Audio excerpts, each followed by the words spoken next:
Welcome to Interdimensional Gummy Bear Podcast.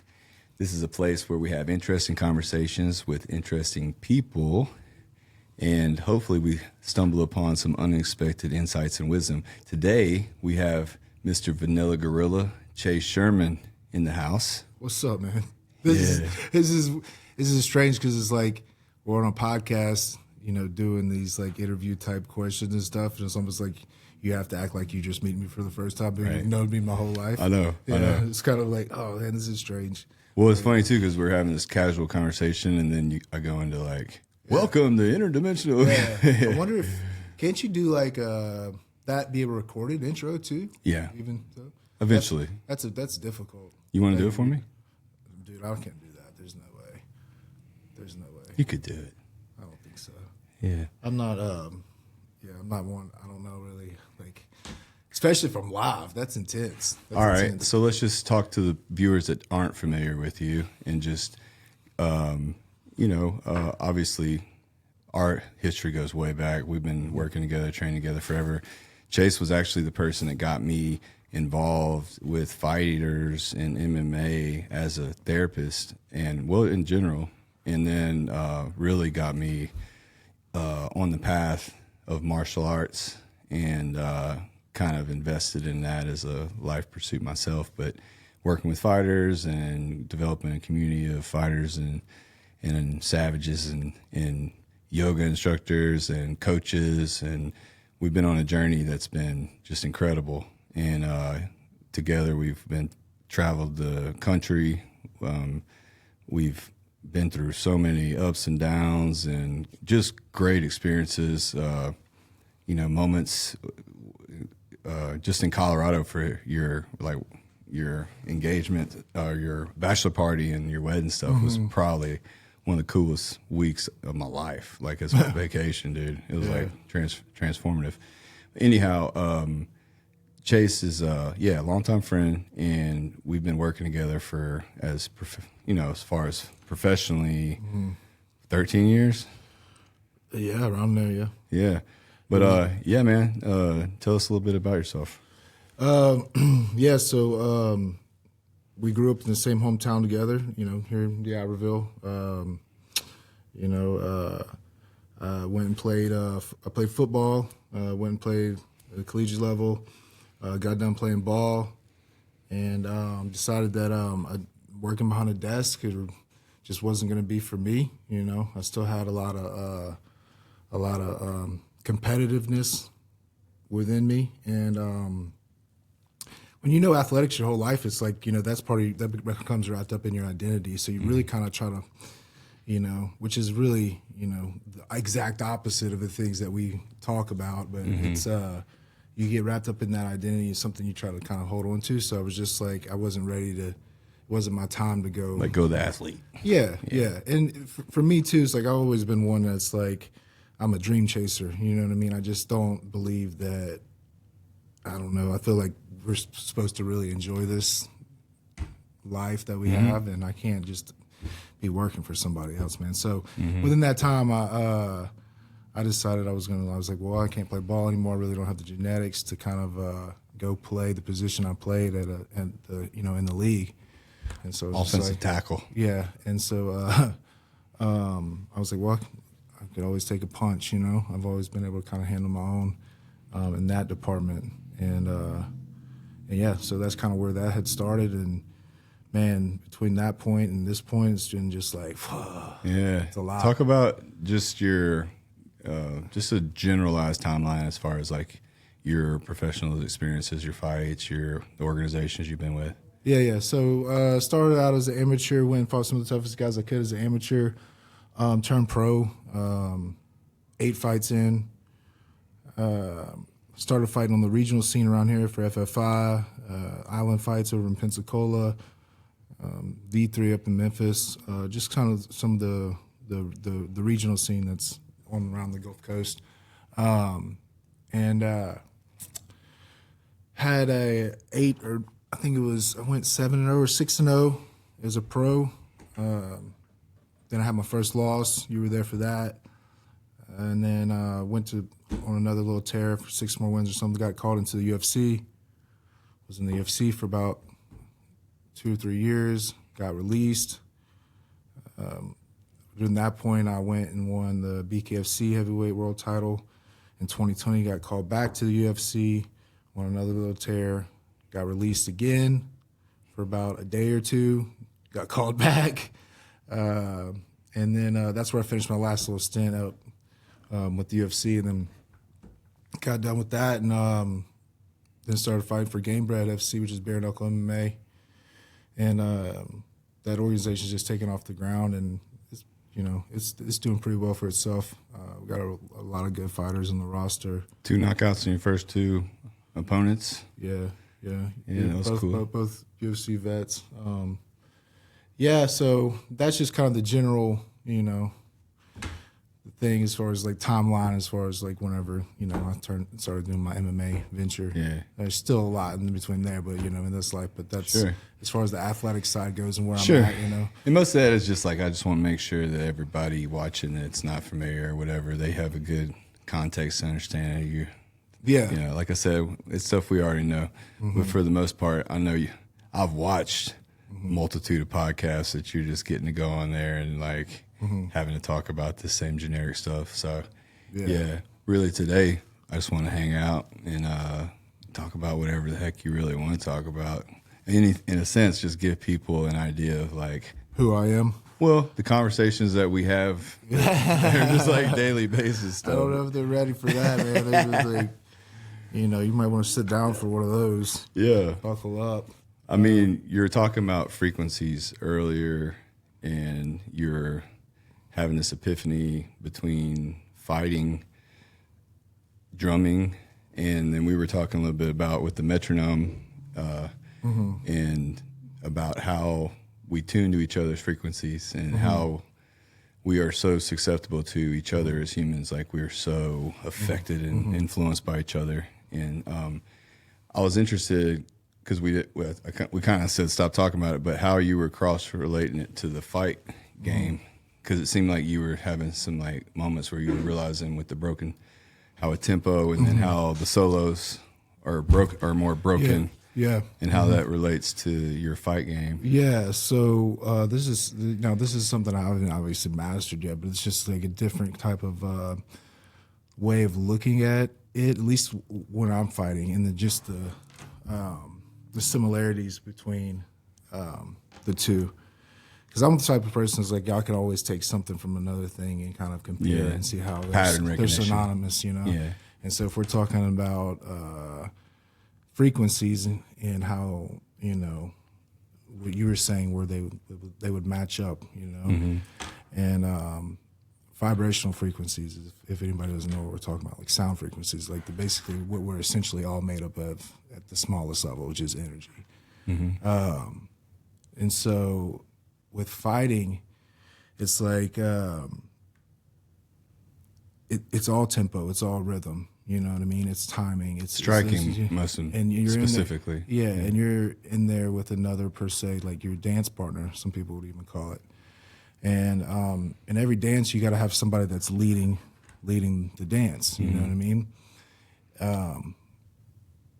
And so usually the person that's leading the dance and the fighting is going off of their rhythm, off of their timing. And the other person is always just usually a step behind or they don't compromise it. Yes. Because the other person might fall into another person's tempo and just not be aware of it. Yes. Yeah.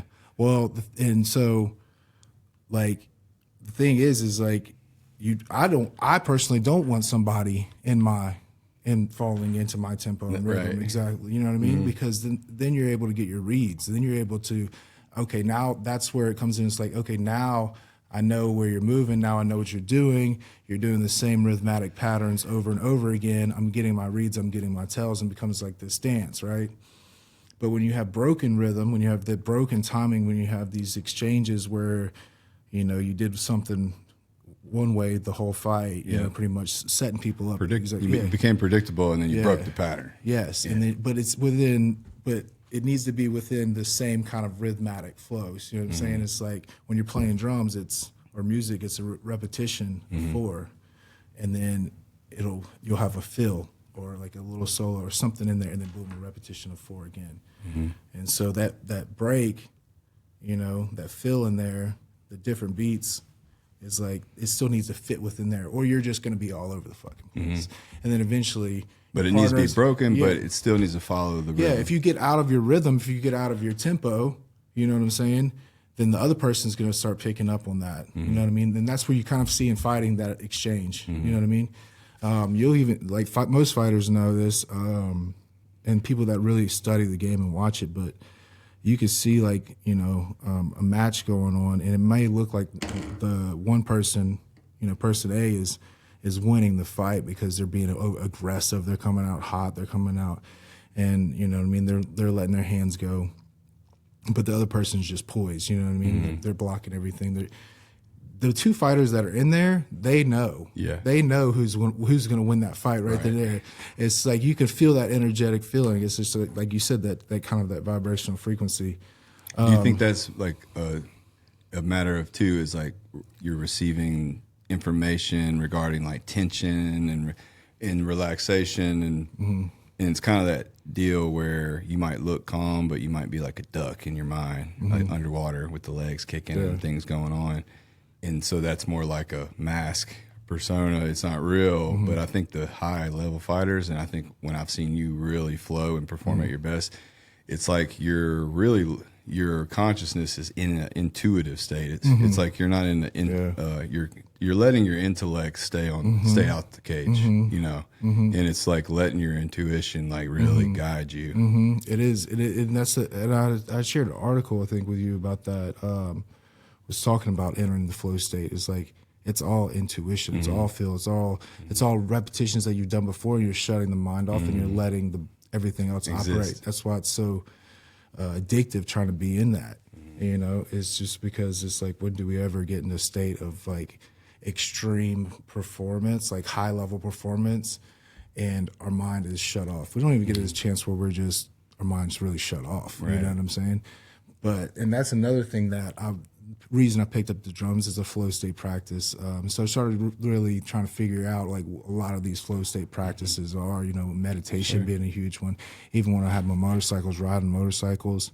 And so, because that's how you develop your intuition. That's how you exercise it. Like, that's, you know, like, that's like reading a book would be for your intellect. I guess that's how you develop your intuition deeper, further. And so like even things like dancing or whatever the case may be. So when we go back to music, talking about that, it's like you train those rhythmic patterns. It's like sometimes I'll put on different types of music and you'll have different types of feel. You know what I'm saying? Because then you can really you're getting to train like different types of, especially mixed martial arts, you can switch up the styles, depending upon, but you really have to kind of practice these types of things, you know what I mean? Because you're not going to have that in a fight. And so you have to kind of open those neural pathways to where you can have that sense of, but really too, it's got to come from a place of like confidence as well. You know what I mean? Because you can't be tense and just be in a flow state. That's right. So many times it's almost like confidence is the underlying thing that has the foundation that supports the flow, because you can't really without it. It's a sandy foundation. You know. Yeah, I mean confidence. When you think about confidence, in a sense, that's all it is intuition. It's like you're for sure about something. Your heart knows it. Yeah, your heart knows it. Yeah, you know what I mean? You don't have to prove it. Yeah. You don't have to prove it. It's intuitive. And a lot of times, man, like when you look at like our intuition, a lot of people a lot of people deal with so much like manipulation or, you know, gaslighting tactics or bullshit that we go through. Is like we've gotten away from our intuition because now we associate that maybe with insecurities, you know what I mean?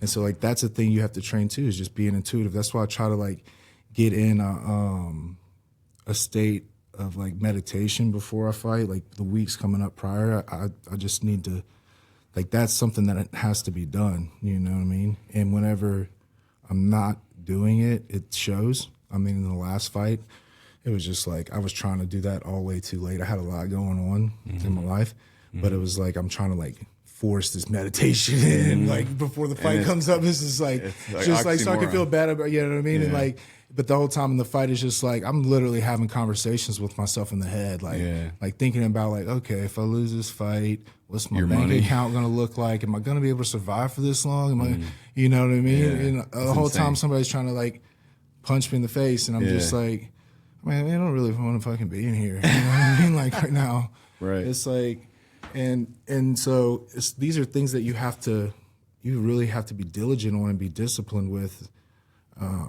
Prior. Yeah, just to, not even with fighting, but just operating at the most optimal version of yourself to really, you know, feel good as a human being, you know what I mean, throughout your day.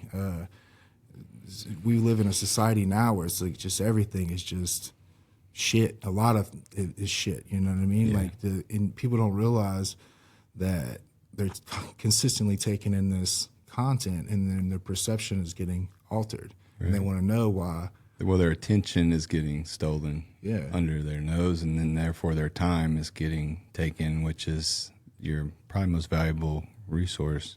Yeah, well, it's just like they wonder why we're in a situation where it's like everybody's mental health is just like, you know, like on the scales of like tipping one way or the other. Yeah. You know what I mean? The food, the all that stuff. So like all these things, man, like you can't just expect, you know, you to operate within the capacity that you should be, or from a healthy standpoint, if you're not doing the diligent work. And I tell people you have to be way more disciplined with training the mind than the body. And when you do your meditation, do you feel like it's an active process? Is it passive? Or do you have intentions?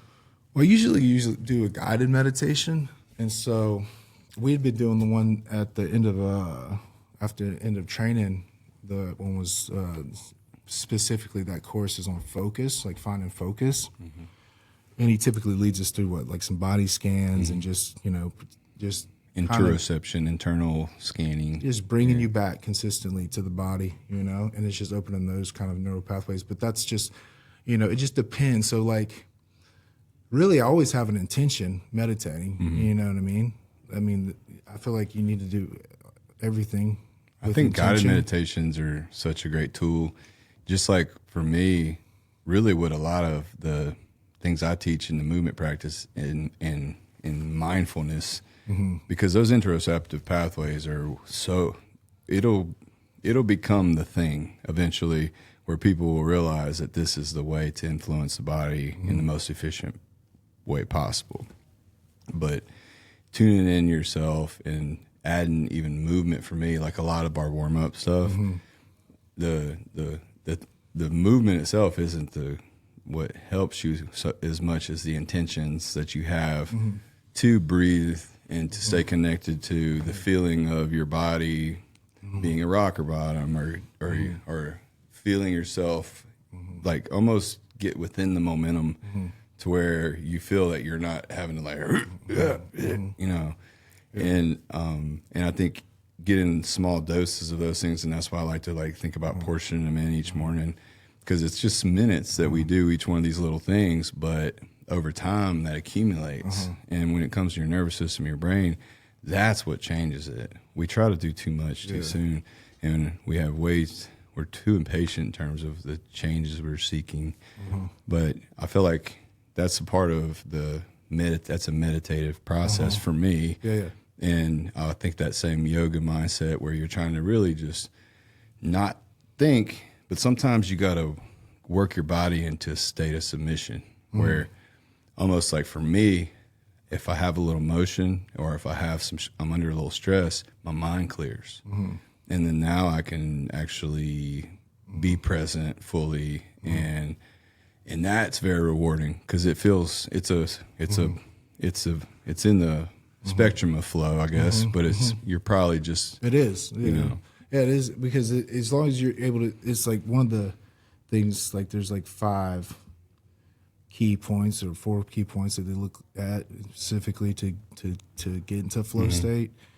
And one of those is your proprioception, your awareness of body and space. But another thing is, it's like it needs to be a task that is, you have to be focused on towards not so easy, but it's not too hard for you. You know what I mean? What I was going to say is, and it's definitely meditative practice too, or mindful practice, because if anything, it's going to get you into the body and out of the head. But I was going to say, at what point does it become too easy? Like, do you hit this plateau like you do when you lift weights, and when you, like, if I'm going to go do the same lift all the time, then it's just like I can't get any stronger in bench unless I go above and beyond, you know what I mean, or do drop sets or any kind of muscle confusion. Sure. So it's just like, now it's like, when you apply that to you have to. And then I'll look at the process, right? We have our microdose of the cold. We used to do 15 minutes. Like, oh, you don't do 8 minutes, and you're just like, remember? That's how we started. So we've been messing with this stuff for a long time, and that's what's always been where I've had a lot of gratitude for you, because in terms of just me and what it's helped me explore and learn and be open to. And like, we were doing cold plunge stuff, you know, and pushing it in certain ways, but just like going in the gym and tearing yourself up and going super hard and getting the best workout of your life, but then you're really healing for 3 days after that.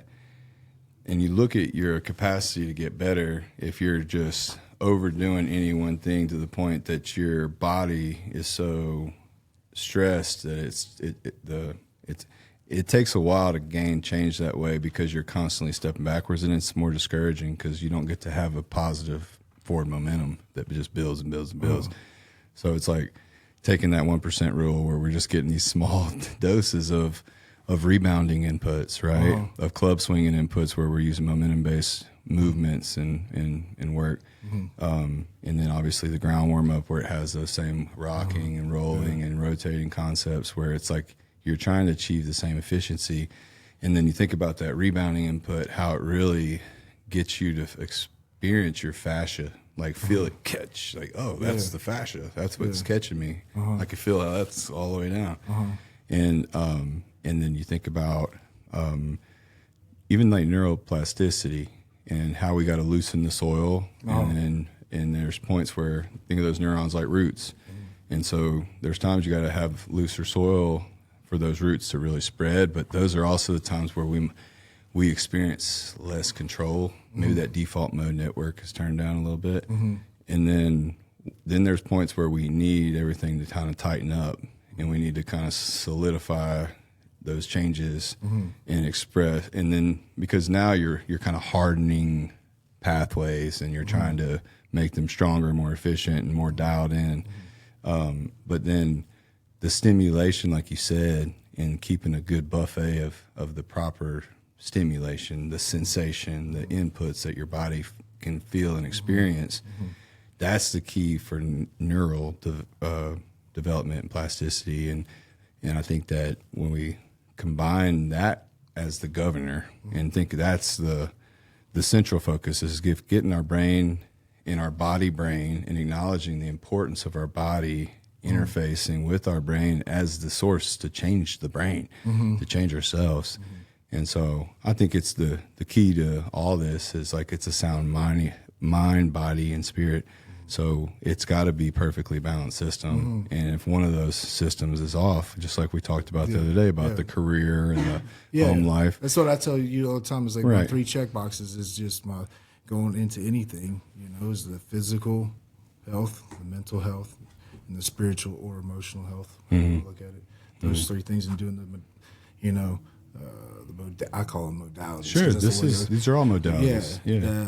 You know, you have to be intentional with it, and it's just not going to come if you don't make some sort of change. You know, but it's either like you make the change so things don't get difficult, or difficult. The change happens to you. Oh yeah, you know what I mean. It's so that's the only thing is like the only way you get change, which is really ironic, is through any kind of suffering. Stress is like you know what I mean. It's just like if something's very uncomfortable, you're gonna want to change. In the same way, when you look at it on a physiological level, even with muscles, neurons, anything. Yeah, it's the like we were just talking about how you can find take anything from, you know what I mean? It's all synonymous in a sort of a way. But And then you say, I think you were talking earlier about a lot of the things that are wrong with our society and the materialistic, capitalistic culture. Yeah. And you look at it like, well, that's because it's seeking comfort. Yeah. It's thinking things can buy me comfort and that's going to make me happy. Yeah. And it's such a delusion because everything I've ever done that's made me truly express like gratitude and happiness is something that I confronted a fear, overcame insecurity, approached something that scared the shit out of me. And then the other side of that, you're a different person. You're a truly more grateful person. Now you can be happy. You know what I mean? And that's what's really kind of like, that's a lot of fighters you hear them talking about, or even athletes in general, that becomes kind of like this daunting thing. It's like we know we have our whole life where we have to constantly overcome something hard, a task that's hard, or something that's going to be, you know, grueling in a physical type of way or a competitive type of way, or even a very vulnerable type of way. Oh, you know super what I mean? vulnerable. And so we're constantly overcoming that. And when you're doing that, it's like that's when we're having this gratification, you know what I'm saying? This earned dopamine release, these different things that, and so like we know that when that goes, it's like, then what? You know, whenever that goes, it's like, then where do we go? Like, what's the next plan now? Because then you could fall into a slump. And you hear fighters talk about like, you know, Volkanovski, Dustin Poirier, all those guys were like, hey, please give me fights, man. Like I'm no good sitting at the house. Mental health is struggling. And so you'll start searching for all those dopamine hits in other facets of life, whether it's, you know, girls, money, likes, cars, food, you know what I mean, drugs, whatever it is. And so, and holding yourself like accountable for really trying to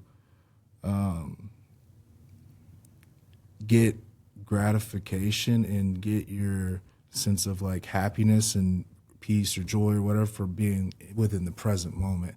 It's all about the journey, and if you focus on the destination, it's like you're never gonna even, you know what I mean, you're gonna get the dopamine hit, but that goes, man.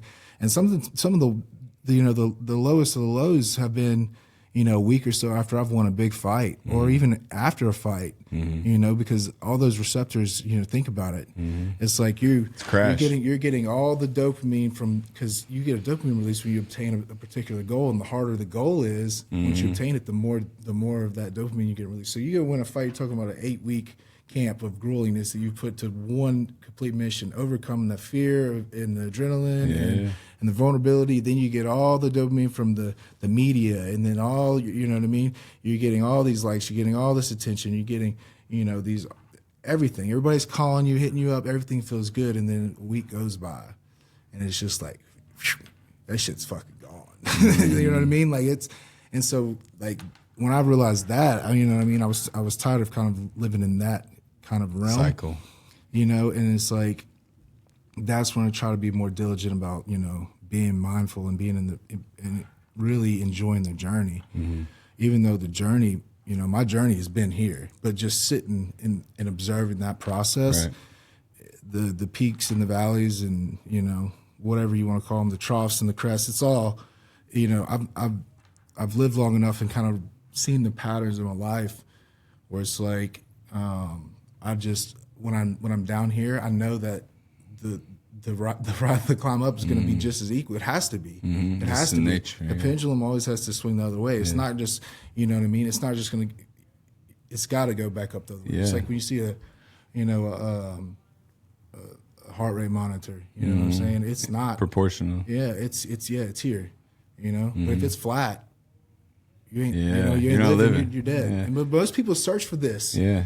You know, most people want to live here. That's where they find the complacency and the comfort, because it's like, well, I'm never going to experience what life is really about, but I'm also, you know, not going to experience the low point either. And so, and a lot of people, and that's fine, you know what I mean? A lot of people live their life that way, but it's like, for me, I've always been the one that's kind of like, the juice of life is all about the adventure, you know what I mean? It's all about, it's like, I've never been one to sit here and be like, you mean to tell me I'm going to be here for one experience, and I got to listen to fucking people that and believe these certain beliefs and these rules that are like, you need to do this, you need to do that, blah, blah, blah. Like, let me figure out my shit on my own then. Like, let me be the master of my own journey. You know what I'm saying? Like, let me step out the box a little bit and try some things that are a little bit, you know what I mean?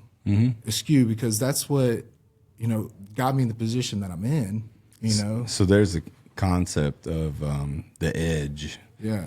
And then also, obviously, we create resistance in different ways. And obviously, we work against resistance and we get stronger in the gym. But when we work through resistance in our thinking, especially in our internal dialogue, we don't really consider that as important because nobody really sees it, you know? But I feel like success is like a bunch of faking it till you make it. If you're stepping into new places and you're finding your edges in terms of what's appropriate for you at this time and this moment, and then pushing that edge to the point where you're going to have injuries and setbacks and things. God's timing is not our timing, and it almost seems like that's always the important part of wisdom is like patience. And just like we were talking about earlier, like to get real changes, you really need small gains over long periods. So you really want to seek to, it's about consistency. It's like we talk about, like showing up every day is more important than what you do each day, because it's like you show up every day on early for 3 weeks. What happens is you're not telling yourself, I'm a reliable person that shows up on time. You are a reliable person. You know that. I proved it to myself for 3 weeks straight. And so that's where you change, because now you're not telling yourself a story about who you are. You don't have to you don't have to say shit. You just do what that person does, and then eventually, like your configuration of what you feel like you are and who you embrace yourself to be, it changes. Yeah, and then you don't get that shame or that guilt that most people carry around. It's like they know.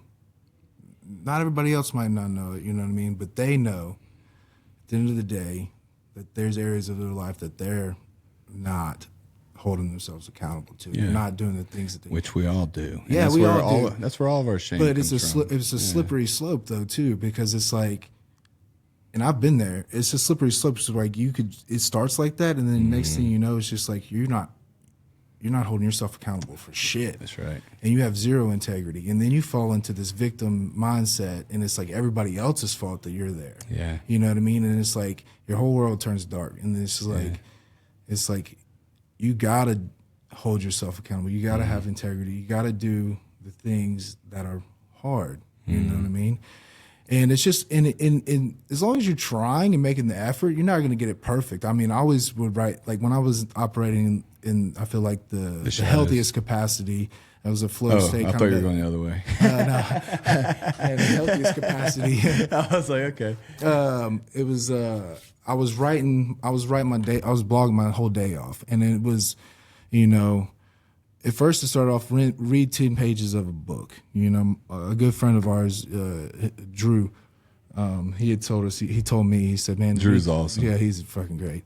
He told me, he said, read, I was on my way to South Florida, and I stopped by to go see him before I made that move down there. And he handed me a book, and he goes, read 10 pages of a book a day. He said, it'll change your life. And I said, well, can't I just listen to the audio book? And he's like, no. He said, because you need to be present here now. And I was like, man, I can't read books at my freaking, I'm ADD. I'll forget what I'm reading. I have to go back to the top. He's like, that's exactly why you need to do it. He said, you keep hammering it in. Just read 10 pages of the book. And so it started off with 10 pages of a book, man. And then it was, let me try meditation. Let's see how that works. Yeah. Let me try, let me try writing in a journal. Let's see how that works. Let me wake up in the morning and eat breakfast every morning. And then it just turned into this list of shit. And then you meet Frankie, and you're scraping your tongue, and you're... Yeah. What else are we doing? Oh, man, I don't know. Come on, get them all out there. What else? There was tongue scraping. There was some other cool stuff. Though I can't... I'm skipping over a whole bunch going to that, but this is prior to that. But it just turned into like this thing where I would write my whole day down from 6 to when I go to bed, you know? And it didn't matter if I had a nap scheduled in that day, you know what I mean, or lunch. And I might not hit every thing at the end of the day. I'll go back and put a check if I did it, an X if I didn't. But if I had more checks than X's, then that day was a win. And if I had more days in the week that were wins than losses, you know what I'm saying, that week was a win. And so you take your victories like that, and then you're getting that natural dopamine, you're getting the movie, and you're staying disciplined. And you can see, too, it's like a lot of times we give ourselves a hard time and think we don't do shit within the day. We get done with the day, and we're like, man, what did I even do today? But if you wrote it down, you know what I mean, was like, damn, I actually accomplished a lot. You don't go to bed with that same feeling or whatever. So acknowledging your small wins is probably as important as anything. Yeah, it's a balance, because if all you're doing is negative reinforcement towards yourself and talking about how you're not good enough and how this and that, and then you get into this. Well, you get into a frequency that holds that. Yeah. Well, you're training your brain to be okay with that. And if you're doing the opposite and you're just talking about all the good you do and everything else is like, and then you're being delusional about, you know what I mean? Then you get into this place of like, this almost kind of like this narcissistic type of like, you know what I mean, where you don't have any remorse, you don't have any regret, you don't have any shame, you don't have, and you're being almost delusional as far as like that goes, you know what I mean? So it's just like you have to find balance in everything, you know what I mean? Oh yeah, no doubt. And it's always the checks and the minuses, and you know. But we need to talk about, I know we fucking ramble on all the time, but Tell them to shut up. Earlier when we was talking about the fighting with the rhythm and the broken rhythm and everything like that, and what I was going to tell you was, I think that we've been trying to look at an approach towards fighting and from all different angles, and how you can kind of change the game and kind of find this new, you know, thing that somebody else hasn't discovered yet, whether it's, you know, the movements, the patterns that you do, you know, that we've incorporated, or the different stances or steps or whatever, or, you know, whether it's me using, music or rhythmic beats, or just even any type of using like your emotions to kind of create your sense of flow in fighting, or whatever, throwing different, you know, strikes or whatever the case may be. And I was thinking on the way over here, I was like, I think that we really have been looking at the fight game in a sense of what. So basically, we're looking for, like, you know, a new thing, when really it's not a new thing that it needs to be found. It's just surfacing the relevant. It's using stuff. using the things that we already have in a different way. So, for instance, if we start off in boxing or whatever, we start off learning how to throw a jab, and then a 1-2, and a 1-2-3, right? And so, what do you think your opponent's learning starting off, or you're learning in your basics? It's like defending a 1, defending a 1-2, defending a 1-2-3. You know what I mean? And so naturally, when you go to the highest level, it's like your body and your opponent has been trained to, you know, in a flow state, block these strikes. You know, whether it's a, you know, even though it's more advanced type of, you know what I mean, striking, you know what I mean, maybe the 3 and a low kick, or, you know, a cross, and whatever the case may be, you know what I mean? But we get trained in these rhythmic patterns throughout. But it's like, what if we started learning new rhythmic patterns instead of a 1-2-3? It would be dissolve the robotic aspect of it.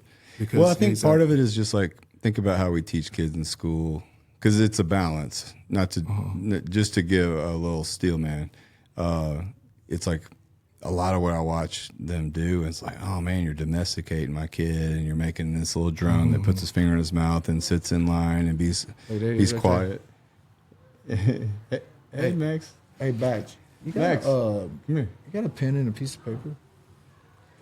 But in the same time, you know, because they need a foundation or something to go off of, or a basic structure. Or if I think about like when I was in PT school, really what it taught me to do is how to think through problems. So how to collect information, how to think through making sure I'm covering all my bases and how I'm gathering information, how I'm validating evidence to support my decisions. Like, not the content. The content is good, but it's like the when you have a structure, a format in which you can expound from. But then I think the point you're at, it is more about dissolving the primitive patterns and opening yourself up to, because you're ready for that, right? Yeah. Because it's like the 10,000 hour thing. It's like that journey to putting in your time and now your confidence being where it's at, and then also you're ready to dissolve that stuff and to grow into this new thing. And but I think it's all timing, and I do think there is a benefit in having enough structure of a foundation that now you can get to the point where you can let it go, you know. Yeah. You know, especially when you're thinking about most of the learning happens in group settings, so you're having to come up with some language and things that there's some uniformity and some consistency. But I'm with you. I've always thought of, like, I feel like the best way to train is to think about there's a jab and there's a cross, but working it from orthodox and southpaw right away. Like, really thinking about trying to be proficient and balanced right out the gate as soon as possible. Or the route I went was I just committed fully to my non-dominant side when I started. And I knew it was hard and it was really awkward, but I'm like, well, I'm learning for the first time. I'm like, screw it. Like, who cares if I suck for 2 years? Yeah, you've always had a thing for wanting to go against the grain. Yeah. And Which is no different than the way that's why we're friends, is because, like, that's the way I live my life too. You know what I mean? It's like, oh, you're going to tell me it has to be this way, even though you've never tried it this way. Well, let me try it this way, and then I'll let you know. You know what I'm saying? Because it's like there might be a better way. I looked at data, and I saw there were studies that showed that left-handed fighters are more successful, or especially when you look at right-handed fighters that learn to fight left-handed, they're really successful. A lot of people are like that if you look at like Bruce Lee, I think Conor McGregor even is ambidextrous, like where he does a lot of primary functions right-handed and then he fights left-handed. So I think that look at your left-handed baseball players, and they just a smoothness in essence. Look at your left-handed golfers; it's like they got a little something with that left side. So VJ Swing was a left-handed. Yeah, and then Phil Mickelson. Was it VJ? VJ wasn't left-handed. It was just Phil. Phil was. Okay, yeah. But also, you notice, like with Griffey, it was like Jimi Hendrix played the guitar. It's something there. You're accessing and that's what it's taught me too, is like challenging myself to be like, I'm frustrated. I understand why people don't do this, because it's like really frustrating to learn how to develop power with your left hand. Yeah. But I was like, but it's fast. I was like, actually, I don't have to think about it. I don't need to develop it like I developed my dominant side. I needed to think of it like, it's naturally faster than my right side.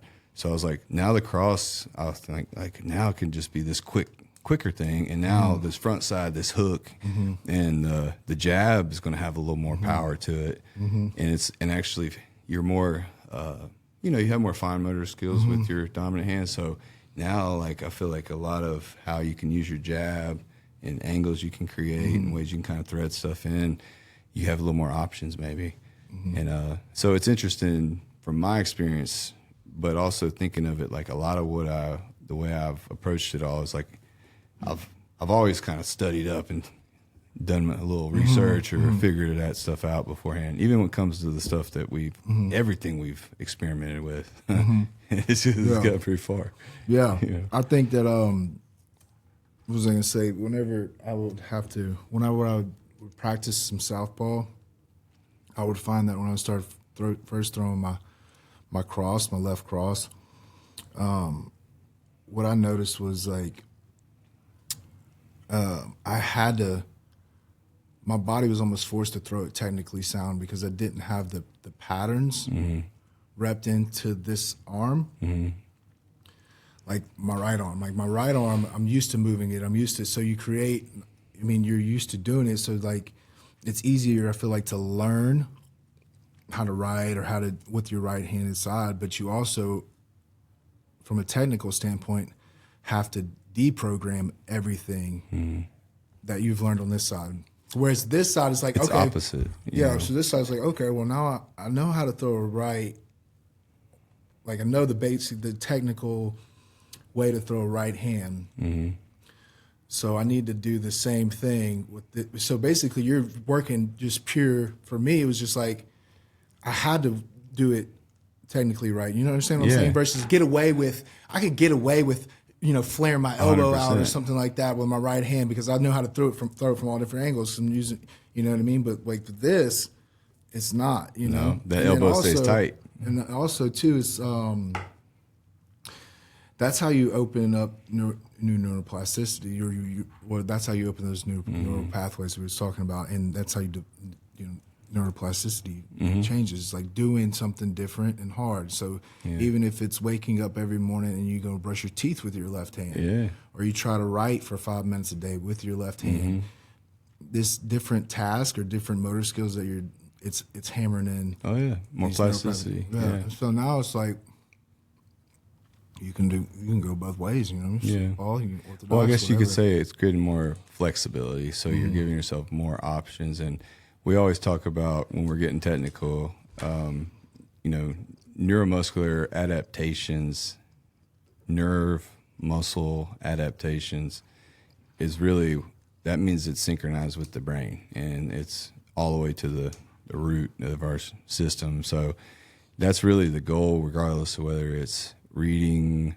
upside down as a thing. It's a form of like perception that's advanced, like you were saying with the other little things, brushing your hand with your left teeth. Yeah, oh, shit. I don't know.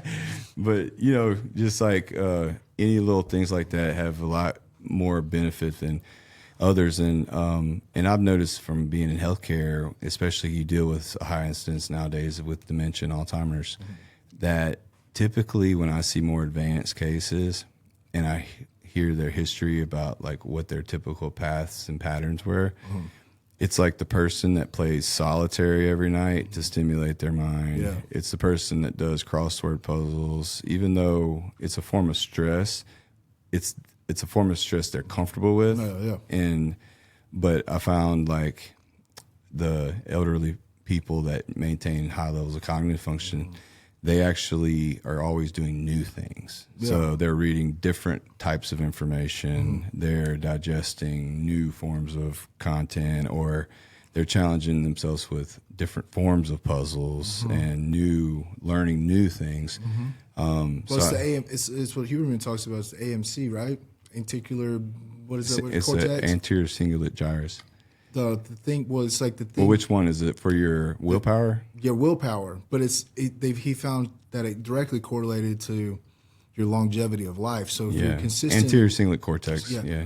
So when you're doing difficult tasks or you're doing hard things, when you do something that you don't want to do. Yeah. So when you're saying, I've associated if I don't want to do it, it's difficult. Well, when you have the perception of, man, I don't feel like doing this. Yeah. But then you choose to do it and you go forth and do it and you take action there. Yeah. That grows your anterior cingulate cortex.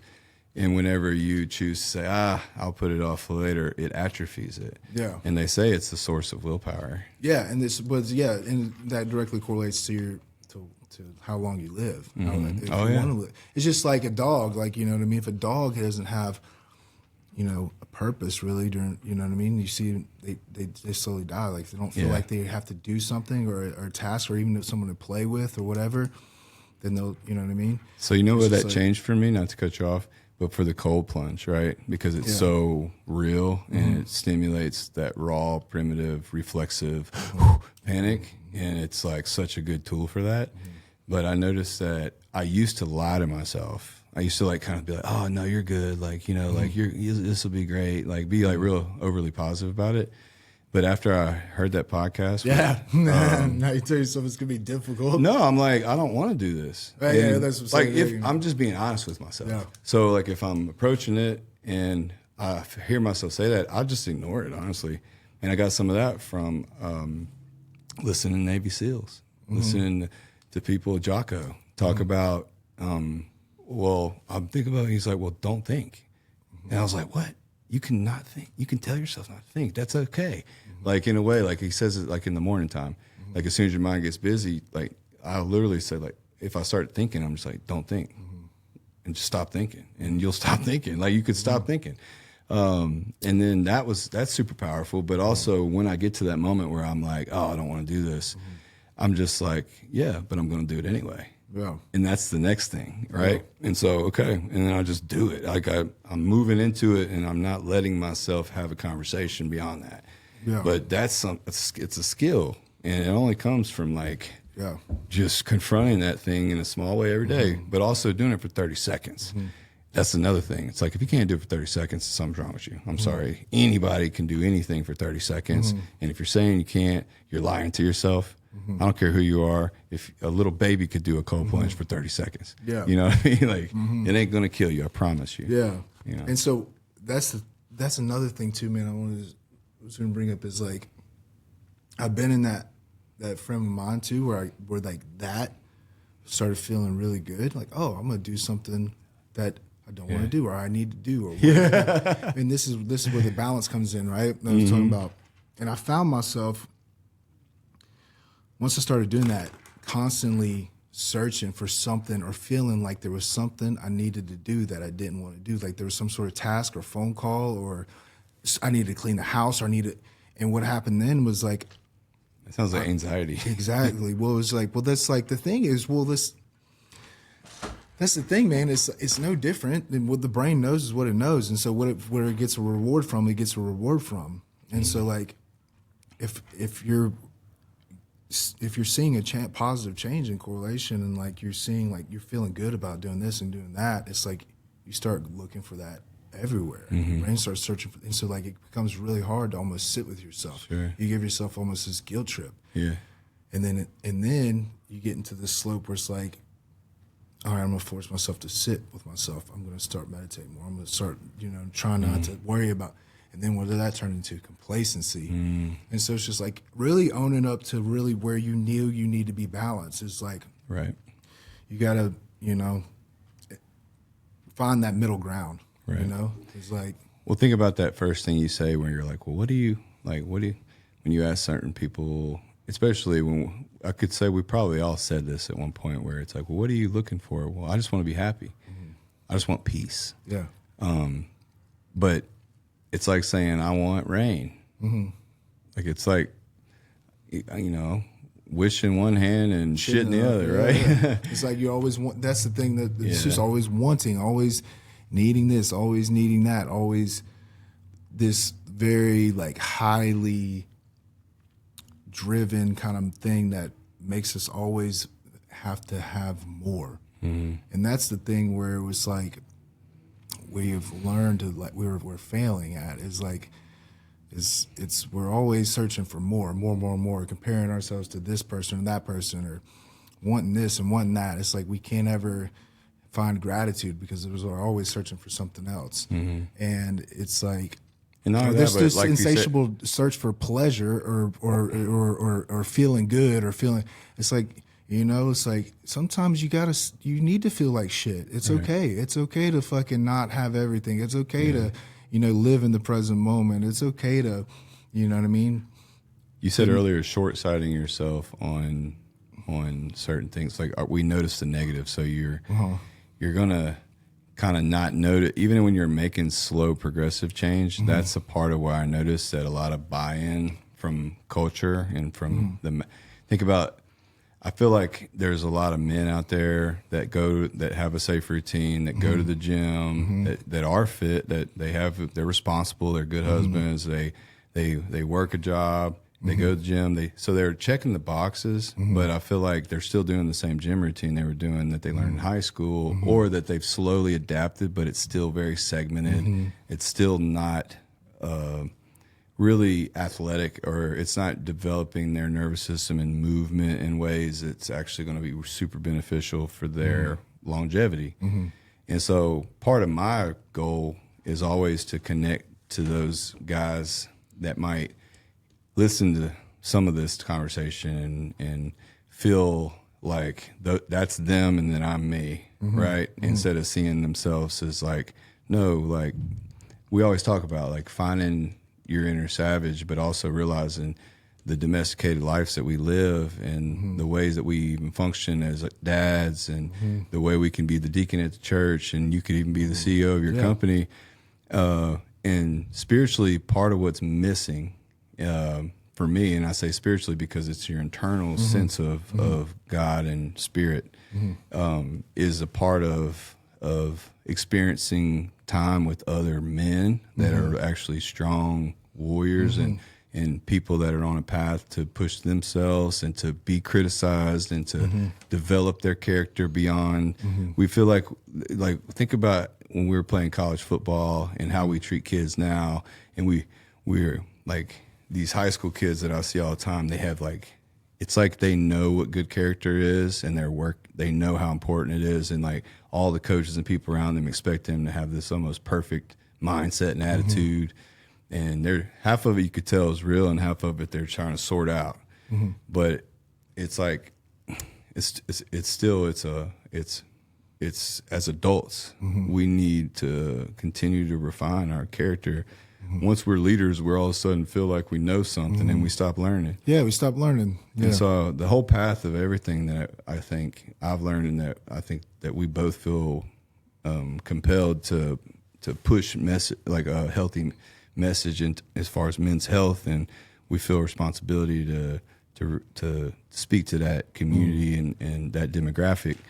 And so I think that's a part of, I guess, what I want to convey is that that's who we really want to speak to, is the people that think that I'm me and they're them. Like, no, you're us. Yeah. Like, you're capable of challenging yourself and hopefully get some inspiration to find some ways to take small bites and to invite yourself to change it up a little bit and be inspired. And and the same people I'm talking to, they might be the same ones that are inclined to do what I said earlier, where it's like dismissive, or they want to throw labels on. Like one time I was golfing with these guys, and not one of these guys is really challenging themselves. They're doing the same golf group, and they're doing the same job and safe thing, and it's like they're like, "What's up with them bare knuckle fighters? They just like messing with people."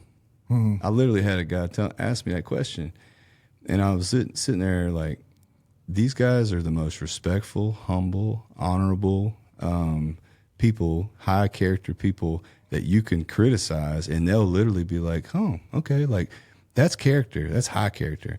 And then the same person that's saying this, it's like, no, that's what you want.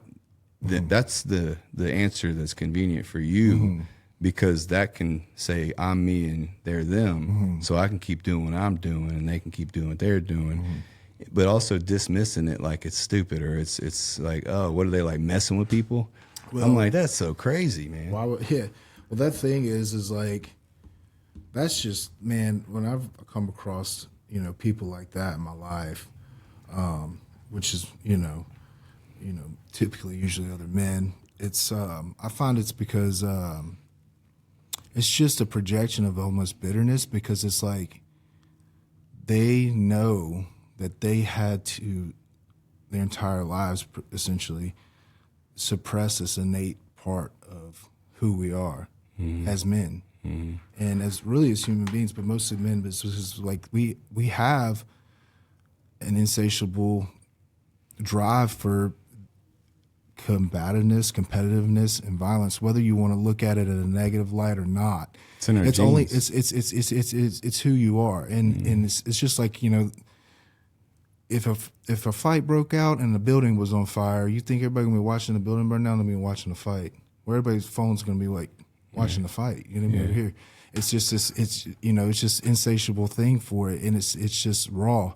And so whenever you have to suppress that through societal standards and cultural rules and whatever the case may be, it's like you become bitter with yourself because it's just like you never got that release, and so you're harnessing all this. You know, whenever psychology will tell you, you know, whenever you suppress an emotion or innate feeling or a part of you, you know, that you're told to suppress, it's usually comes out in uglier ways. That's right. And so that's why you see a lot of fighters that are genuinely nice, kind people. You know what I mean? And they don't fight. Like, we don't want to take work since home with I've us. started training, I've never been in a fight. And there's been lots of little confrontations and stuff, but and the more I know, the more I'm like, I do not want to fight. And I know most fighters that I know, they feel the same way. It's like what am I? First off, I'm going to, like, it's just going to get me in trouble or it's going to cause this issue. But in reality, like, it's just not an emotional reaction. There's not the same internal experience going on. And I've noticed as I've been around this culture longer too, that same environment, I still feel calm. Where before, when I was younger, I would start feeling elevated, like I needed to involve myself for some reason. Because you know what it could possibly entail. Right. It's like you have that release, and you know, like you've had to go into the gym and humble yourself and get humbled. And that's the thing is, like, I found myself now since I moved back home, because there's not as many, you know what I mean, is, you know, high level guys as was at the gym when I was in Florida. It's like I find myself now, like, I'm harboring a little bit of like this, not anger but aggression. It's like I need to get my ass kicked in the gym a little bit. You know what I'm saying? Like I need to have, because it's like that's the thing that brings you back down. It's like I have to have that competitiveness. I have to have that every day down there. Every day it was a toss up whether or not you was coming out there beat up or. But also, you know, those guys, if they hurt you, they weren't really going to lose a lot of sleep about it. They might have been a little upset, but if one of these guys hurt you, they'd be devastated. Like our guys, you know, like it's a different culture. And not hurt me, but like. Well, the thing is, when I say beat my ass, I'm talking about like. But you know I've watched you train there, and I watch the competitiveness, and like I've watched you like y'all spar, and I'm like, damn, like Chase is whipping this boy's ass, but also there's also 10 guys that are just as good as that guy that are cycling in like that. You know what I'm saying?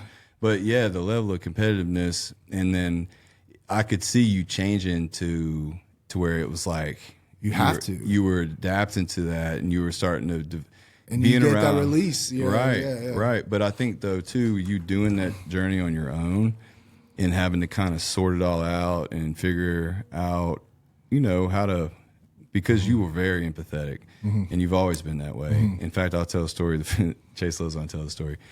When he was 13 years old, 12, 13 years old, he was playing Pee Wee football, and my friend Sean, we were in high school probably. Or we were in like 9th grade. Yeah, you and Sean were seniors that year, 2000. This year y'all won state. Okay. Yep. Because you were in 9th grade. I was in 8th grade. Okay, so no, we were like in 9th or 10th grade or something.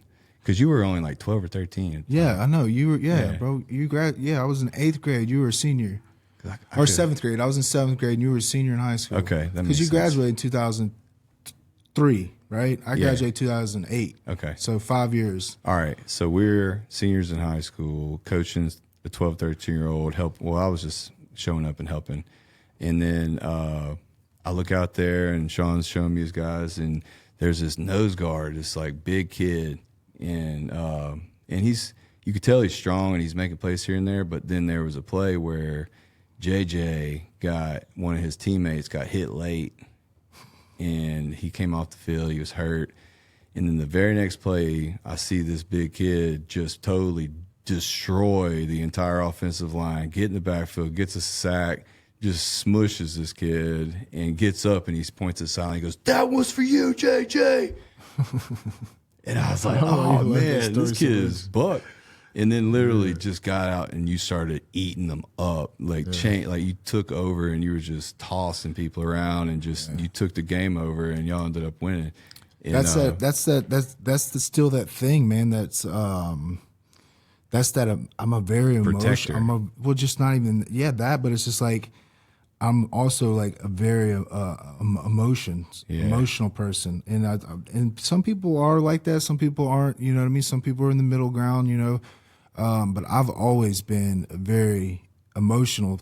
You know, in a sense of like learning how to harness that energy and cultivate that and use it and direct it in a way that is conducive for being successful. It's useful. It's like instead of it being even like if working against you. Even if it's not in the fight game or sports or athletics, it's like I can still use that energetic emotional drive to motivate me to success in other areas. And so where some people are more, you know what I mean, they're more logical based, they're more black and white, they're more like, I'm gonna do X, Y, and Z and blah, blah, blah, step by step. I'm gonna read the fucking instructions and I'm gonna, you know what I mean? And then for me, it's just more like I have to have this thing that's you gotta feel it. Yeah, and that it goes into my fighting is the way that I fight. It's like, you know what I mean? If I'm going in there with confidence and a sort of swagger or whatever, I'm more loose. My striking, my combos are a little bit more fluid. You know what I mean? My defense is a little bit sharper. If I'm going in there with a lot of anger and aggression and just stress, and sometimes it's just like I'm gonna rip your fucking head off in the first round. Sure. It's these different energetic sources that you can kind of tap into, and that's just the way that I kind of look at it. But then also too, like it transpires in my life as well. So it's like a lot of times throughout camp might be feeling a little bit flat, and I have this cognitive dissonance where I'll start to kind of self-sabotage areas of my life and put things off or do things and create this stress, create this thing to where my back's against the wall, or you know what I mean? Like I'm looking at everybody like they're my fucking enemy. Right. You know what I mean? Like, and so it's just like, and that way when I get in the ring, it's like, what did it take for you to become aware of that? Like, was it just because you got tired of suffering from it, or was there a moment? Well, just, I mean, a lot. I mean, the last 4 years, man, it's just like when you're by yourself, when you're alone, it's like you reflect a lot, and you start to really, you know, that's the one thing about it is like you can't outthink the thinking mind, and so like for somebody like me, where I'm constantly thinking or constantly looking at things with a different level of depth than most would, when you're alone a lot, you have a lot of time to reflect, and so like you start really kind of wanting to know how you can be the best version of yourself, and so you have to kind of look at every different perspective and see why this result keeps happening, yet you don't know the answer to it. You know what I mean? It's like most people keep repeating the same fucking patterns and the same people in the same relationships and the same jobs and they're just like, why does this keep happening to me? And they refuse to look at themselves. They're like, maybe you might be part of the equation. Maybe you should do some reflection, and maybe you should, you know, and so like I've had a lot of time to do that. But at the same time too, it's like the balance we talked about. I find myself now, it's like I'll get into ruts where I'm overanalyzing every fucking thing. You know what I mean? Yeah. Because like you can't, like we said, you can't outthink the thinking mind. That's right. And so it just has to come to the point where you find balance, and it's like you don't overanalyze things, but you still are critical enough to be like, maybe I could have said that different. Reflection. You said the word reflection, and I think that's probably the missing ingredient for a lot of us that aren't able to really capitalize on those lows, and because like you said earlier, those lows are part of the process, but it also means that that you have a big peak waiting for you if you're willing to be patient enough and work towards getting there.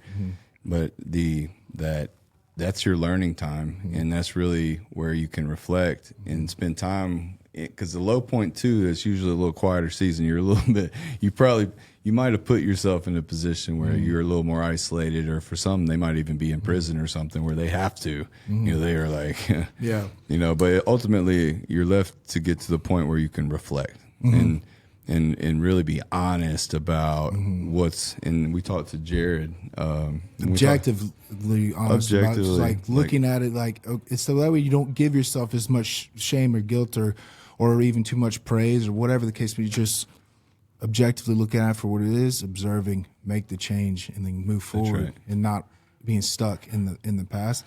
But I think too is like, man, whenever you look at the individual, you can kind of see, you could take notes from that and apply it to the collective. You know what I'm saying? And I think that we're seeing a lot of within the culture of men making this progressive change. It's because we've gotten tired of our own shit. You know what I'm saying? And we don't like where things are. And so you're starting to see a lot of men break this conditioning, this cultural conditioning that we've had, that we have to do this alone. We have to do this. We can't, just, you know what I mean, suppress or repress all these different types of, issues that we're going on, and feel like it's like we're understanding that that's not the way. You know what I mean? Dude, we're in an awakening all across the board. And I think a lot of it has to do with our guy. Because now you have RFK question. He's actually, you could perceive that change is coming. Well, right? It's the age of Aquarius, bro. It's the dawn. This is the new. Tell me about. Okay, so Chase is into cosmology, and cosmology is for makeup, bro. What the fuck? What is it? What the fuck? I'm not into. He's into cosmology. Yeah. So I'm into. First of all, that's not what I believe. What I believe, and what I have. Like, he's looked into it. Yeah. Yeah, what is it called? It's astrology. Yeah, man. It's some of the most intelligent people that ever existed. Human beings have. All right, so Age of Aquarius. Yeah. So basically, what they say is like, this is, when you look at Aquarius, it's all about change, and it's about making a change within the community. It's about thinking outside the box. It's about rebellion, in a sense, against the institution. And so for the next 20 years, this is what it's going to be in the Age of Aquarius. Prior to that we were in Capricorn, which was, Capricorn is all about capitalism. It's all about It's all about money. It's all about X, Y's, and Z's. We were talking about earlier. The business mindset, materialism. World, yes, exactly. And so that's we've just came out of that era, and so that's why you kind of, not why, but this is a reason you can kind of, it's a correction, look to, astrology in a way of essentially patterning kind of human condition. Exactly. Because whenever you look at it even from a scientific standpoint, you know what I mean? Because now you're looking at science, and science has proven a lot of different spiritual, whereas before it was all about trying to disprove it. I heard a legislator the other day in Washington. I was watching a video, and he was like, "This is the age of conspiracies." He goes, "The last 27 conspiracies that came across my desk ended up being true." He goes. So he was like, "That's pretty much the age we're in. It's an awakening things that were called conspiracies, things that were dismissed by the institutions, and the veil." And illusions and delusions and propaganda that used to work. Well, now times have changed. It's changing. Now that system doesn't work anymore. Look at what me and you are doing. Yeah. There's millions of people doing this. There's people are watching and paying attention to that more than they're paying attention to the media. Because we can't. They don't trust it. We don't trust it. Yeah, and it's the thing is like, it's. Everything is rhythmic. It's all a pattern. If you look at humanity throughout history, everything repeats itself. And it's just like death and rebirth. It's just like the pendulum swings one way, it's got to swing the other way, right? Or if we're just going to destroy ourselves, if we keep going this route, I mean, things have got to change, bro. I mean, if you start thinking about it and looking at it for what it is, and without even, for actual facts, you know what I'm saying? The types of people that are running this country, the things that they're doing with our money, the culture, the drugs, the trafficking, the wars, you know what I mean? All this crazy stuff, and it's we're almost at a point of we're combustion. Funding it. You know what I mean? It's just like, and then you know what I mean? Everybody having this insatiable thirst for pleasure and seeking this and it's just like. Men getting completely emasculated and depressed, and going and having sex changes or killing themselves, and I don't even want to talk about what the women. You know what I mean? That in that culture, it's just like it's got to be a change, bro. And the only thing that's going to causes change is what? Is suffering. That's right. So like we've been suffering. We've been suffering. Yeah. And so like when you look at astrology too, it's just like it's the same thing. It's just these rhythmic patterns, the way the space moves. We know that for a fact. Whenever it's a full moon, it affects. It affects the tides. It affects the animals, the feeding, the mating, everything. And you don't think that the entire solar system and the gravitational we're pulls literally and made of salt water. Yeah. So whenever you're born, your natal chart is a screenshot of where the universe is when you're born, and you can kind of map out areas and patterns in your life. And so like I use that to kind of be like, if I'm sitting in a season where I'm like, I don't know what the fuck is going on, everything's falling around me. It's like, what is the message being told here? Where am I lacking? What am I not seeing? Well, people want to polarize anything based off of religion. So it's easy to dismiss information, myths. Look at the Bible. It's full of a lot of very mythical experiences that they're like, actually, there's a lot of, when you look at even now with the disclosures with the government alien stuff and all of the stuff that they're finding out, it's like, dude, people really don't want to know the truth, because right now there's a lot of truth available, and people, if you really look around overall, are very... Because the brain's number one job is to do what? It's to keep you safe. Yeah. And so whenever you're taking me and what I mean by safe is like familiar.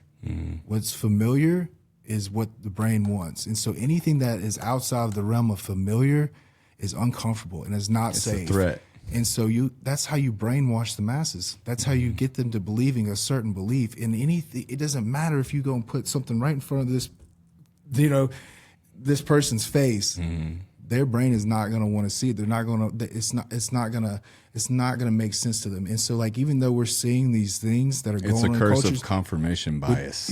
We even though we see these things and we know these things and we know that, these people are poisoning our food. They're trying to, you know what I mean? They're making profit off of, off of the COVID shit and killing people and the you know what I mean? The FBI being in with the cartel, the CIA, and then you have the whole, the trafficking of the children and all the politicians with that. And it's like taking all of our money and fucking going buying bombs with it. And we all know this, but nobody wants to talk about it because we rather grab our phones and log in and fucking scroll through memes and get our dopamine hits and go on about our day. And it's just like, that's over with. It's like, there's going to be this time for change, man. Well, I think even the people that are really stuck in the matrix per se, I think you're even noticing glimpses of people even in very fixed roles where they're really stuck in the institutional, they're part of that institutional mindset.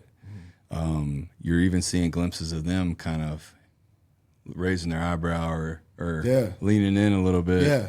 And I think that's kind of cool. Yeah, it is cool because it's like a lot of people that I talk to, man, and have these conversations with, it's like it resonates with them on a very like core-like level because these are things that people see and these are things that people feel. They just don't really necessarily know how to articulate it. And they don't want to articulate it because they're like, scared. I don't want to be the only one. It's like because we're as human beings, we're naturally clandestine tribal people. Sure. We feel safer in a group, in a pack. Yeah. And so that's why when you're a kid, you want to be popular. You want everybody to know you.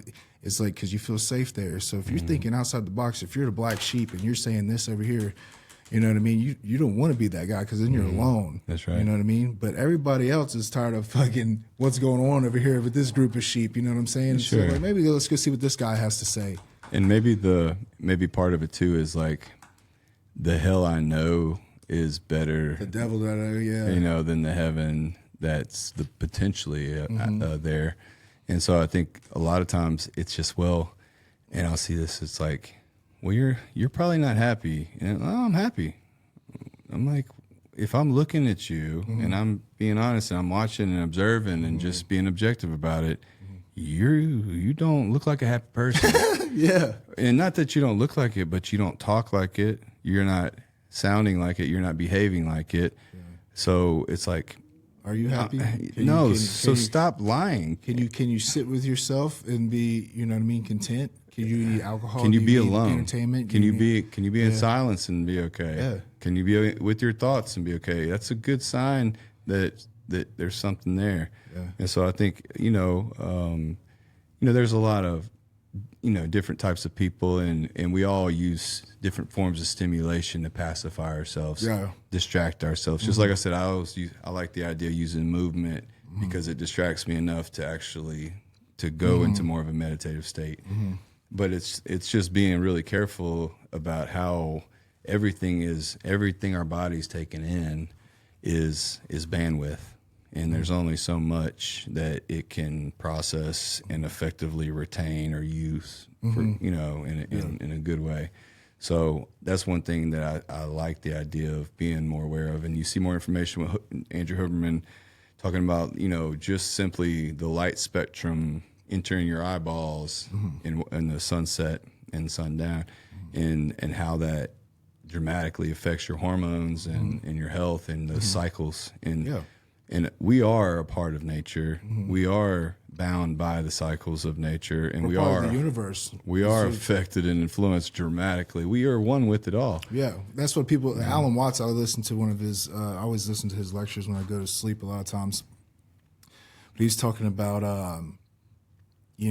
let's say for instance that the Big Bang was real, okay, or whatever it is believed. But the Big Bang, for instance, is the analogy that he gives, and he's like, you have a blank canvas, and you take, paintbrush, and you dab it in the paint, and you fling that paintbrush and the paint all over the canvas. And he said, at the beginning, it's like you have this big glob of paint, right? And as it spreads out, it just gets, the spots get smaller and smaller and further away.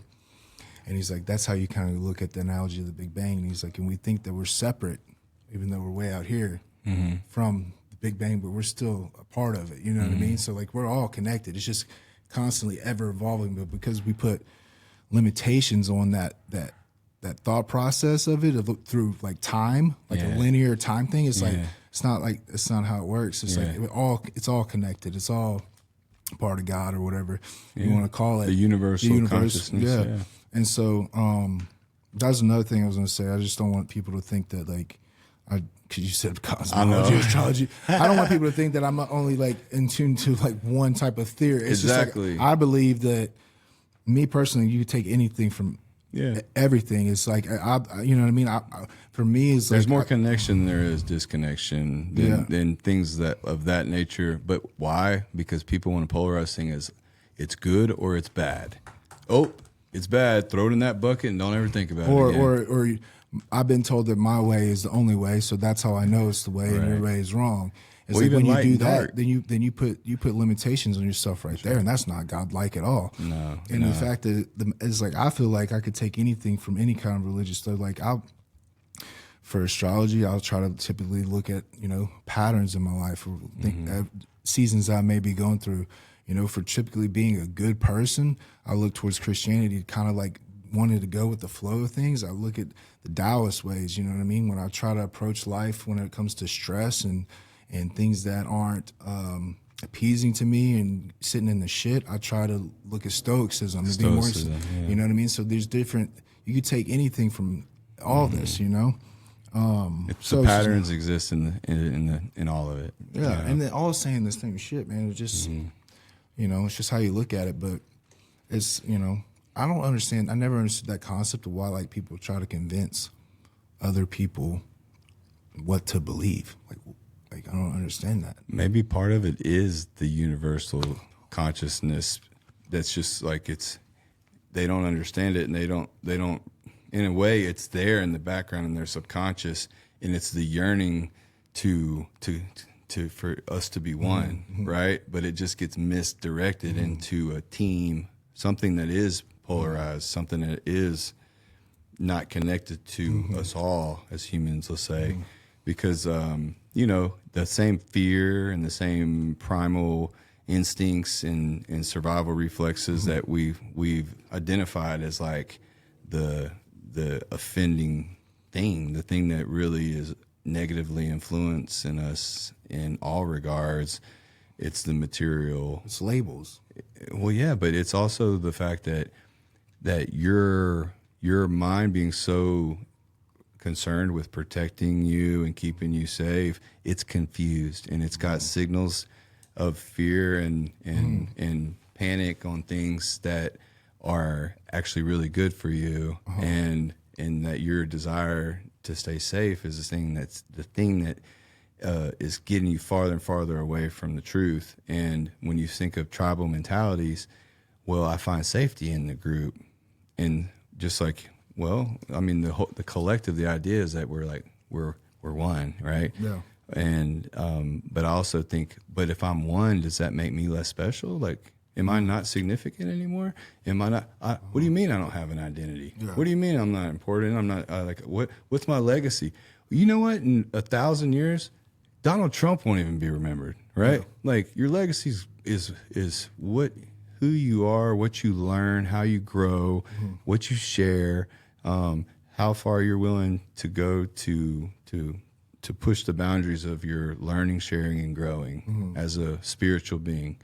And that's your obligation, and that's what that's what's making you rich, as poor as you might be on this earth, you know? I believe that, man, like, for me, it's like finding the capacity at which, like, I just think it would be for me, it's like life is like to not really seek out like what you're actually truly capable of, like what are you really capable of, is just like a slap in the creator's face. And that's where you find most regret in people when they come to the end of the road. Is like, damn, I wish I would have done this, or I wish I could have tried this, or what could I have really fucking done? What could I have really, and it's just like, that's the thing for me, is like, if I can focus on being the most optimum version that I can be, or like really kind of pushing the threshold of life in general and figuring out what I'm capable of, then a legacy is going to be left in itself. You know what I'm saying? What is a legacy? It's a story. Yeah. And to me, it's like the more you truly care and are concerned about other people, that's the impacts you're making on lives, and in turn, they're spreading that light to others, and it's just like it's like a virus in reverse, right? So, I feel like the stories about who you are, your character, the challenges that you overcame, the way you inspire people through your life, and actually focus on that more than the story that you can control, because sometimes the newspapers might be saying something bad while you're actually fighting a good fight. And you're standing up for something and that's normally how it's going to go. Exactly. I mean, you're going to get crucified as long as if you're trying to make any sort of positive change that's gaining recognition. Look at Jesus. Yeah. It's like, it's just like, man, you see it on social media all the time, bro. It's just like somebody could do the most heroic type of thing, you know, saving, you know, some kids drowning in a river or something. And there's going to be comments on there like, well, where were the parents?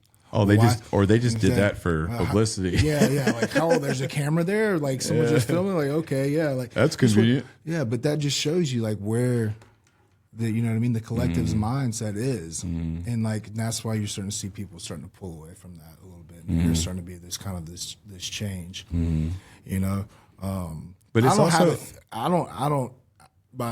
don't have it all figured out by no means, but my curiosity on everything is really kind of what propels me and motivates me throughout the day to kind of look at life through a lens of, oh, this is a game, this is play, this is a journey, this is a story that you're telling, this is your own personal movie, and whenever I'm sitting in the shit, I'm just like, well, this is, you know, not every good movie's all, you know what I mean? Like, and so, I don't know, learning to navigate and kind of look through life through that lens. It's like, okay, I'd watch this movie. You know what I mean? I think, too, to cap off the thought, because the functional tool that I stumbled across that really helped me apply, because we talked about a lot of things, but I think when we got to the point of like reflection and in those bottoms, and then I think one thing we need sometimes is a way to kind of really rebuild. And I think the best way to do that is to form a personal philosophies, like have key principles that you want to stand by and own. And, and so for me, I think integrity is the most important for me personally. And I think that would stand true for anybody that's really on a good path.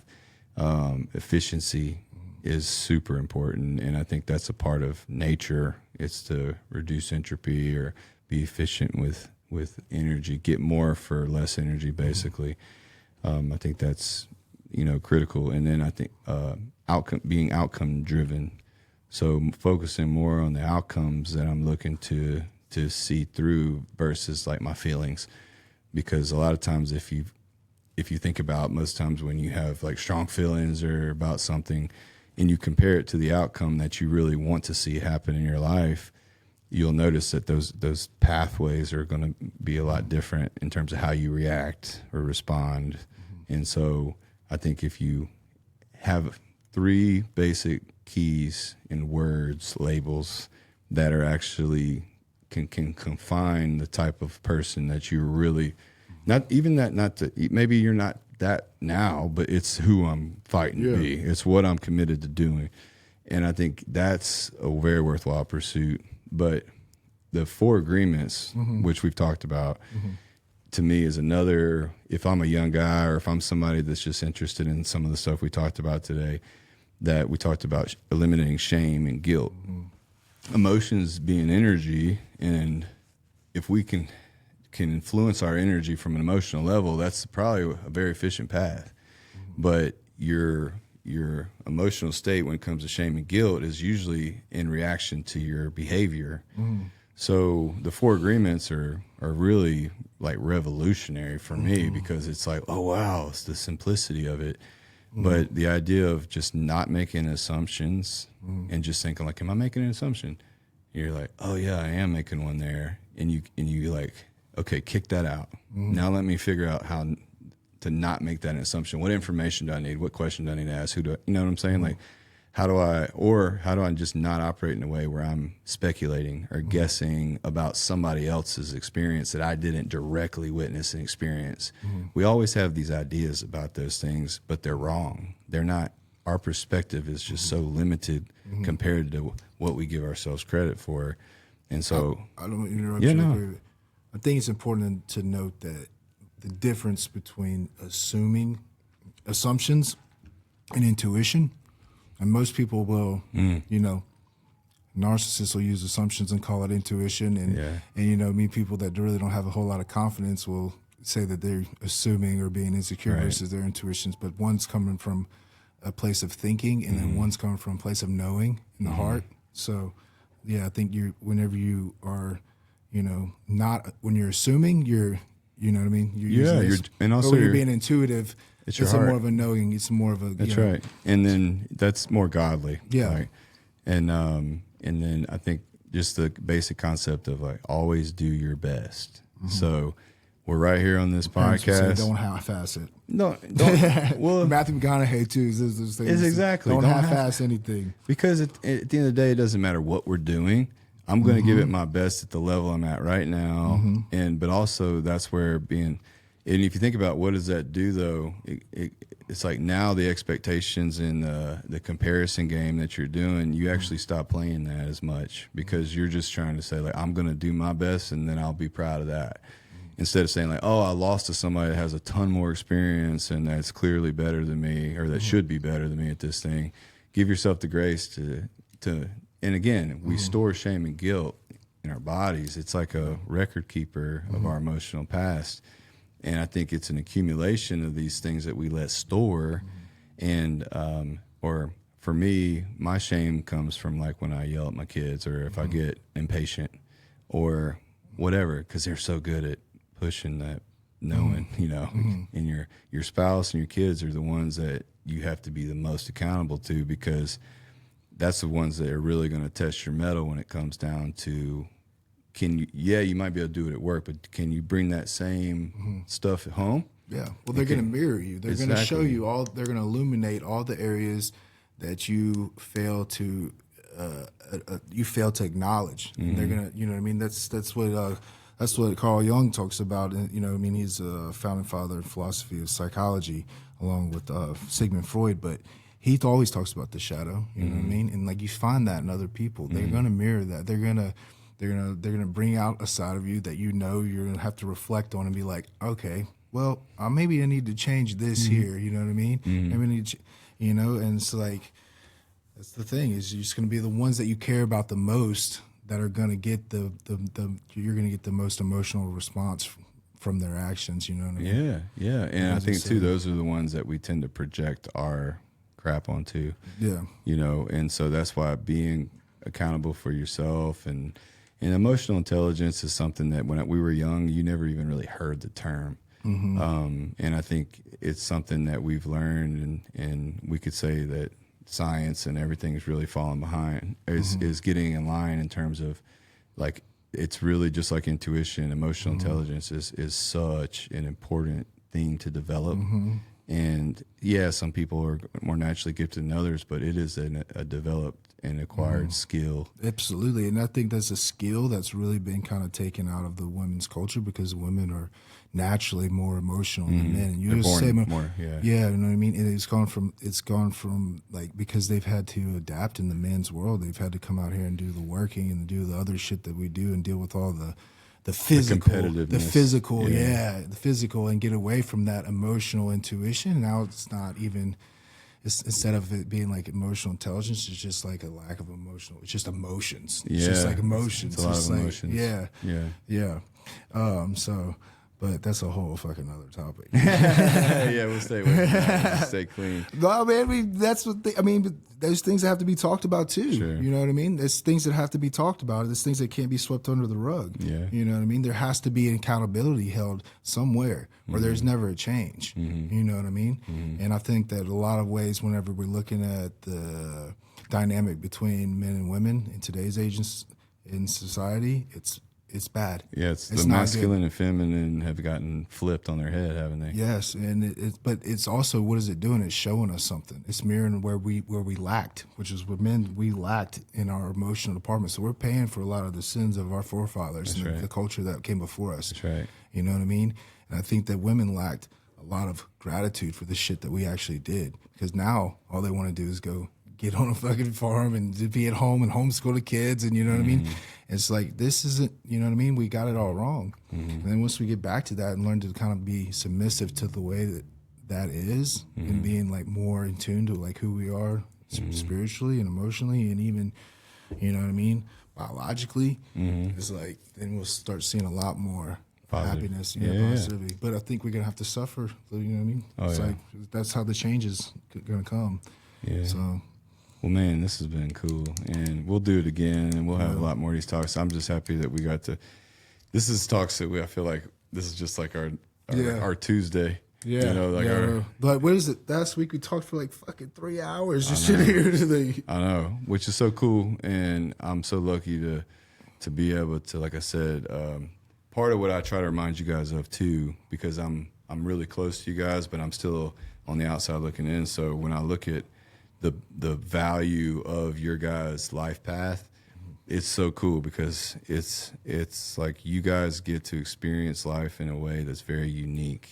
And I think I always try to remind you of that, because and I think you live it now, like obviously, but because we've seen many competitive guys and fighters and come and go, and never really learn the path of a martial artist, and really, which is self-accountability, which is all the things that we talked about. It's all the stuff that's locked into all the great stuff you were mentioning earlier with stoicism and the Tao.